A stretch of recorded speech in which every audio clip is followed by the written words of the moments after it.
What's up? I'm back. This segment's gonna be short. I'm gonna congratulate Sony and Marvel for handling business, and looks like now Spider-Man is gonna be in. Well, Spider-Man probably will be in the Marvel Cinematic Marvel universe.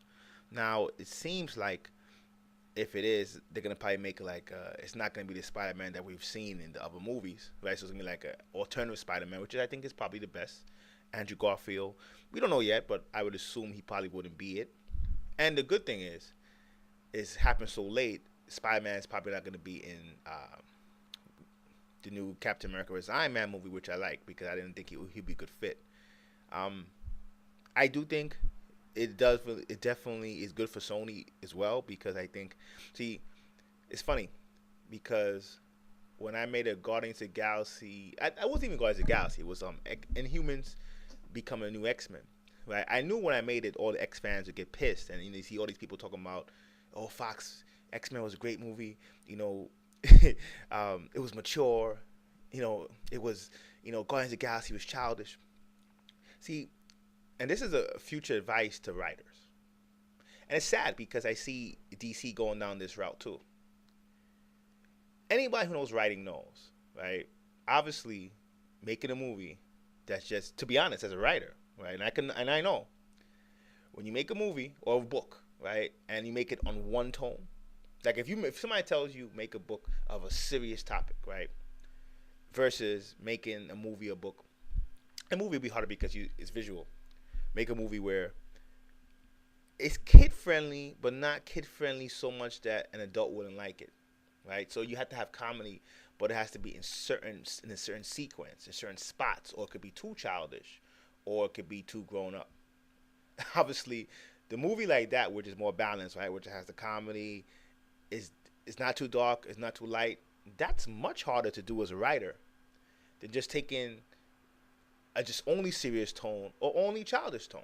To be honest, that's why sometimes you could watch, like, somebody would say, "Why did they say the Legos movies were so good in 2014?" Well, the Legos movie was good because even adults could watch it and it was cool, right?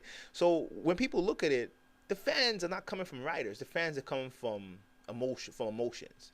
It's just like when people say, "Oh, Walking Dead," Daryl was the most popular character. Yes, Daryl was the most popular character, but if you kill Rick, right? If you kill Rick, it would hurt the show more than if you kill Daryl. Would a fan know that? Probably not.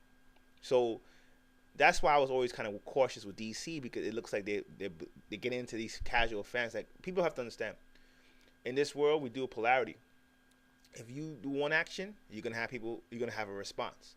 So there's always gonna be people who are not gonna like the Disney Marvel tone, but obviously it works. And it's not even like it works where someone says, "Well, you know, it makes money, but people don't like it." I mean, listen, almost every movie they make, the lowest is, like, if you look at Rotten Tomatoes, 70%. Now and that's bad. That's like Iron Man 3, right? These things are getting 85, 88%. So when you have people who in the X Men movies who they like the X Men, right? And look what they did. The person who plays in the Game of Thrones, the red haired girl. Now right now it loses me. Sansa Stark, Sophia Turner. That's her name, right? Sansa Stark is gonna be Jean Grey. Now, if X fans don't think that's insane, can't help you. See, people don't understand. My favorite comic book characters was X Men, right? I love X Men. I could watch a bad X Men movie. X Men is one of the only and I could probably watch a bad any comic book movie, to be honest. But X Men, you can't really have a bad X Men movie for me. That's how much I love it.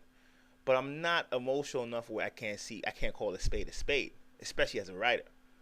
So I think DC in them, and I don't even count Fox. Fox doesn't know what they're doing. Like, Sasha, Sansa Stark being Jean Grey should tell you how the X Men movies are going to be, right? I didn't make that Inhumans video saying that it's gonna be better than Guardians of the Galaxy to this X Men. I'm just keeping it real. But 2 years from now, you invite me back and say, "Damn, you were right." It's not that hard to see when somebody doesn't know what they're doing, right? And I could look at things and I could look at what DC is doing. And I could tell DC doesn't even know what they're doing. That's why they're even losing buzz on Superman versus Batman. Do I want DC to succeed? Of course I do. I want all comic movies to succeed. To be honest, I wish some independent comic books would get in this stuff. That's actually why I kind of wanted to do Ohm Comics and Ohm Publishing, because I think the genre is, believe it or not, underappreciated in the mainstream. But you got to call a spade a spade. And I'm calling like I see it. Spider-Man being in Marvel, like it's. I didn't like him in the Captain America versus Iron Man stuff and the Civil War stuff. I didn't like that. But I don't even like him in Avengers, really, honestly, either. But in terms of having him in the universe, I don't think it could be Marvel without it. And I think Fox, you heard me say it here first. They got lucky. Yes, the X-Men movie that came out was really good, but they put a lot of eggs in that basket. I mean, they put 2 different casts. They got the Sentinels, the whole Days of the Future. Remember, the Days of the Future is one of the biggest X storylines, to be honest. Only thing left after this is Apocalypse. And I don't and once you get past that, they're gonna be in the same position Sony was with Spider-Man. So I actually do think, especially when Fantastic Four flops, will it probably will, eventually they'll have to be humbled and make some kind of joint deal. Because I don't think the Marvel Universe is the Marvel Universe. Like if you're talking about the comic book aspect and trying to merge it into the cinematic aspect without X-Men. But I do think it wouldn't make any sense right now, though I do have to admit that. And I think Marvel is the one. Marvel is the one. Their success is what guarantees all these mergers eventually happen. Because you don't think Sony realizes that, damn, Marvel could take level D characters and make them passable to mainstream. What could they do with Spider-Man? I think they could do some major work with Spider-Man. So good job, Marvel. Good job, Sony. Can't wait. Till next time. Peace.